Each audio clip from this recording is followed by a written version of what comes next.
Essa é a série Que Doença Que Dá Isso, com a quarta grande estratégia do raciocínio clínico, a estratégia das probabilidades. É muito massa. Confere só aí.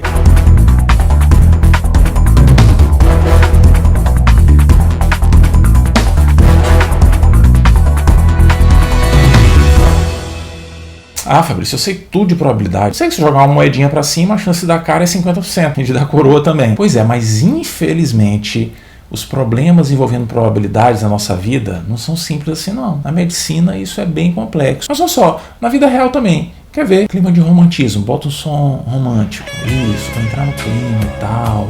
Aquela coisa amor platônico.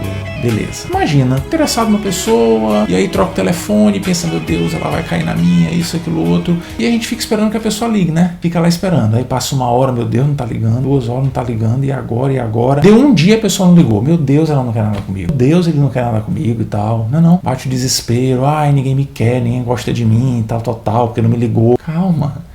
Esse é o exemplo típico de confusão de probabilidades. É que é assim, cara. A pessoa pode não ter ligado pra gente porque anotou o número do telefone errado. Pode não ter ligado porque foi assaltado e perdeu o celular. Pode não ter ligado porque sofreu um acidente, está internado no hospital. Pode não ter ligado até mesmo porque não gostou da gente. Mas pode não ter ligado porque seja uma estratégia. Pode ser uma estratégia.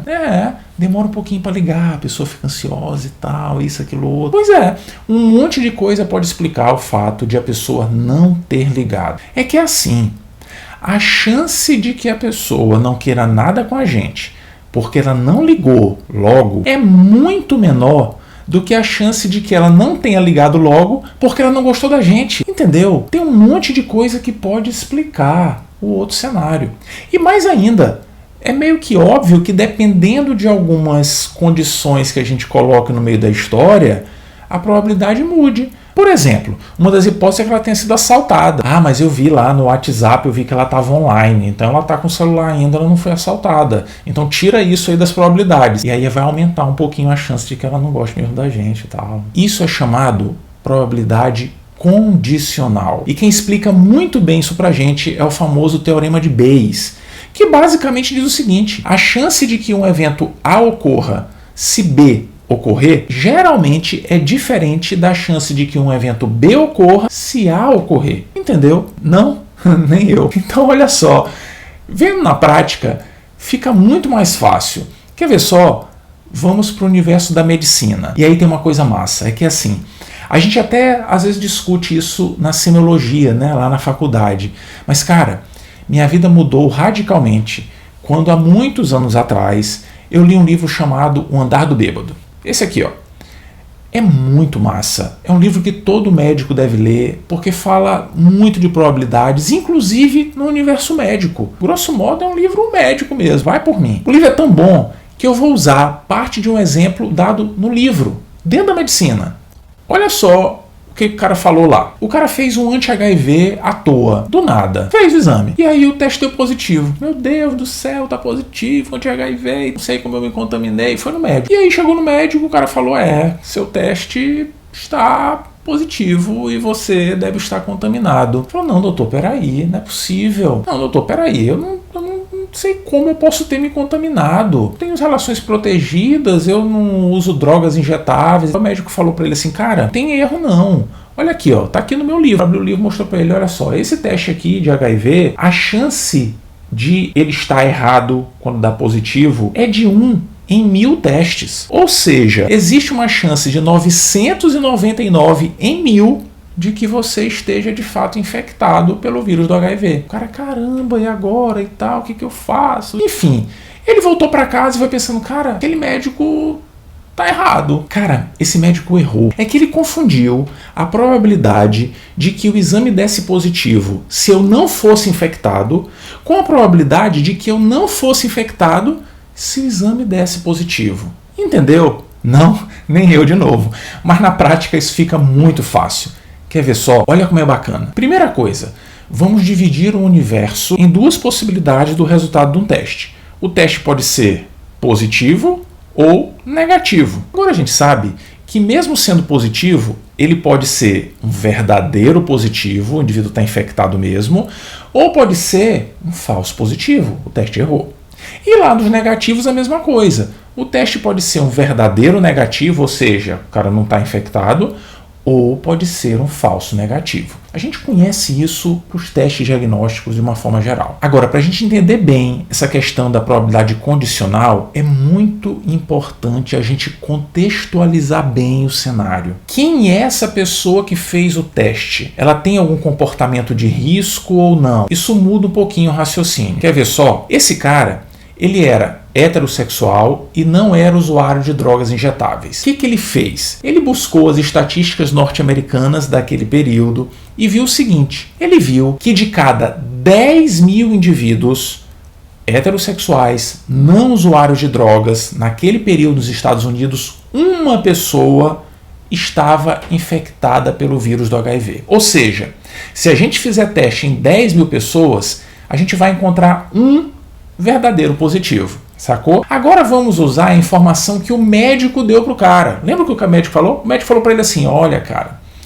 a gente sabe que esse teste é muito bom. Ele tem falso positivo em 1 para 1000. Então olha só, se tem quase 10 mil aqui, né? Sai umzinho para lá e tal. Se falso positivo é 1 para 1000, então no máximo a gente vai ter 10 falsos positivos aqui. Tira 10 e bota para lá. Ou seja, por enquanto a gente tem um verdadeiro positivo, 10 falsos positivos e sobraram 9.989 indivíduos. Pois é. Acontece que esse teste do HIV ele tem uma característica muito interessante. É que quando ele dá negativo, geralmente está negativo mesmo. Não tem conversa. É muito difícil ter um falso negativo. Ou seja, todos esses aqui que sobraram são indivíduos que têm o teste verdadeiro negativo. Eles não estão infectados. Falso negativo não é praticamente ninguém. Sacou? Esse é o nosso universo amostral.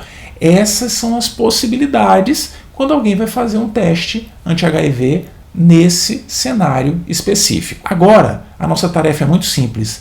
Basta podar o espaço amostral. Tirar aquilo que a gente sabe que não aconteceu. O teste não foi positivo? Então esquece o negativo. Rapa fora daqui. Sai fora. Entendeu? A gente vai trabalhar só com positivo. E olha que coisa interessante. A gente tem 11 indivíduos que fizeram teste. Dos 11 que fizeram teste, em 10 é um falso positivo. Ou seja, olha a confusão que o médico fez. Na verdade, a probabilidade de que o teste esteja errado não é de 1 para 1000. Jamais. A probabilidade de que o teste esteja errado é de 10 para 11. Viu só? É completamente diferente, cara. Teorema de Bayes. Isso é dramático na medicina. Muda tudo, muda radicalmente o nosso raciocínio. E a gente pode aplicar isso das mais diversas formas, em tudo, para todas as informações clínicas, todos os dados do exame físico e para definir métodos complementares. Testes que valem a pena ser feitos e que não valem a pena. Testes que vão definir se existe o diagnóstico ou se o diagnóstico não existe. Isso é fundamental. Ah, Fabrício, não vai me dizer que a gente vai começar a falar agora de sensibilidade, especificidade, valor preditivo positivo, negativo. Eu não aguento fazer aquelas contas, eu sempre esqueço. Ai, meu Deus, eu me confundo todo. Não, a gente não vai conversar desse jeito. Não vai, porque eu vou aproveitar esse momento para mostrar como que essa coisa funciona dentro da minha cabeça. Pois é, fazer o quê, né? Enfim, eu acho que a gente tem que ver a medicina sempre considerando extremos, num espectro que vai da saúde para a doença. Entendeu? Falando sério, saúde e doença. Sempre que a gente estiver diante do paciente, a proporção que ele vai dando informações, a gente vai migrar do polo da saúde em direção à doença ou o contrário. Sacou? Por exemplo, o cara fala assim: ó, doutor, eu tô tendo febre, além disso eu tô tendo dor no peito, mas eu não estou tossindo não. Aí a gente ausculta o tórax e percebe que existem crepitações localizadas. Faz uma radiografia de tórax, tem um infiltrado no pulmão. Acabou a conversa. Pneumonia.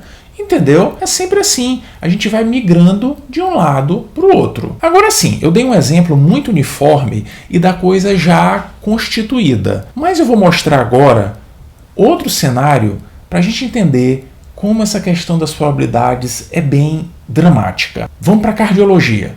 Doença coronariana. O paciente procura o médico com medo de infartar, acha que isso pode acontecer, pode estar acontecendo com ele, E a angústia do médico é se solicita ou não o cateterismo. O cateterismo que é o melhor método para definir o diagnóstico de doença coronariana, a gente pode fazer o tratamento, né, com angioplastia através do cateterismo, é a melhor coisa. No entanto, é um teste invasivo, que tem riscos e tal. Então, tradicionalmente, a gente costuma muitas vezes privilegiar os chamados testes não invasivos. E tem um que a gente gosta pra caramba de pedir, e na maioria das vezes a gente vacila e perde de maneira equivocada. O famoso teste ergométrico. A gente adora mandar as pessoas para esteira. Adora. Pois é. Acontece que o teste ergométrico, enquanto exame, ele tem limitações. Tem. Lembra dos conceitos de especificidade e sensibilidade? Lembra? Pois é. A sensibilidade e a especificidade desse teste são em torno de 70% a 80%. Não é muito bom não, cara.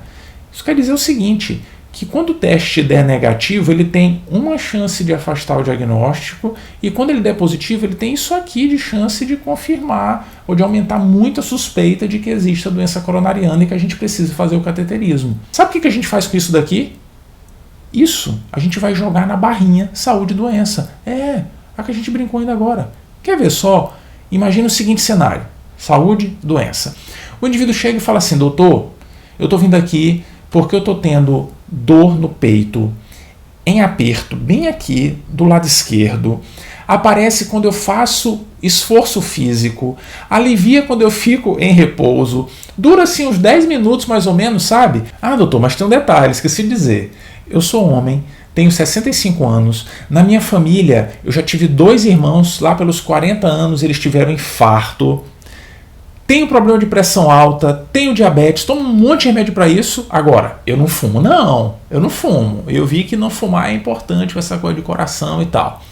Sacou? Nesse cenário, saúde e doença, a gente está bem pertinho da doença, cara. Inúmeras informações sugerindo que muito provavelmente esse cara deva ter doença coronariana. Se a gente fizer o teste ergométrico nesse cenário, olha o que pode acontecer.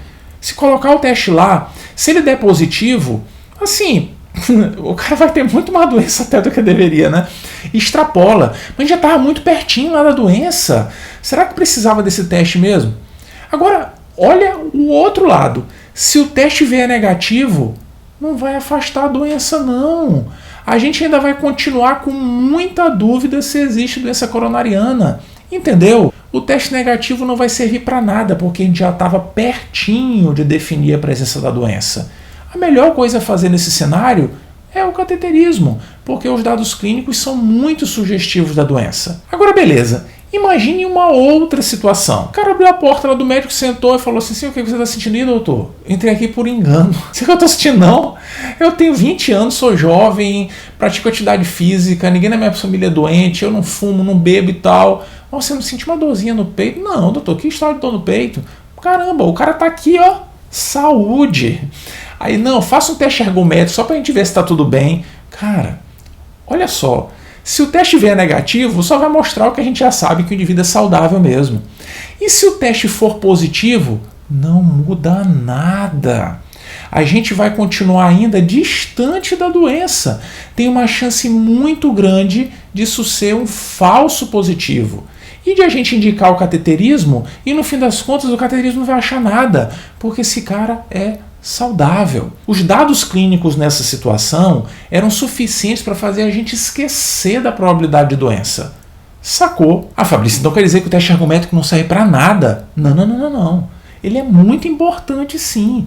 No entanto, ele só vai nos auxiliar nos casos em que a gente esteja no cenário intermediário, entendeu? Tá aqui no meio do caminho. Eu estou em dúvida se o cara pode ter doença e vou ter que fazer cateterismo, ou se eu posso dizer para ele se tranquilize, fique de boa, não tem nada demais, sacou? Tem que estar aqui no meio, cara, do extremo saúde, doença. Isso é muito importante. Entender as informações clínicas, os dados do exame físico e interpretar os exames complementares à luz do espectro saúde e doença muda tudo na medicina. Tudo. Ah, Fabrício, mas como é que eu vou saber o quanto que cada informação dessa é importante para andar para lá ou andar para cá? Como que eu vou saber? Experiência. É vendo casos e casos que a gente constrói essa bagagem. E, obviamente, consultando a literatura. Porque cada informação, Cada dado do exame físico e cada método complementar tem características próprias de sensibilidade, de especificidade, que dão esse poder das informações de fazer a gente migrar de um lado para o outro. Na verdade, tudo isso que a gente discutiu, colocando dentro dessa barrinha, aplicando os testes e mostrando que o poder deles muda conforme a posição em que a gente esteja, é o que a gente chama de valor preditivo, positivo ou negativo. Viu só? Mas conversado de uma maneira muito mais simples e muito mais fácil de ser compreendida. Essa é uma estratégia dramática do raciocínio clínico, a estratégia das probabilidades, a estratégia do teorema de Bayes, para acabar de vez com a coisa do que doença que dá isso. Na verdade não acaba de vez não, né? Porque tem ainda a quinta grande estratégia no próximo episódio. Tá curtindo? Tá massa, né? Se inscreva no canal, faça comentários, comente alguma situação que aconteceu na sua prática e que dá pra gente aplicar nesse cenário, saúde e doença. Mande seus comentários, sugestões, a gente vai conversando e no próximo episódio, quinta estratégia do raciocínio clínico. Um grande abraço.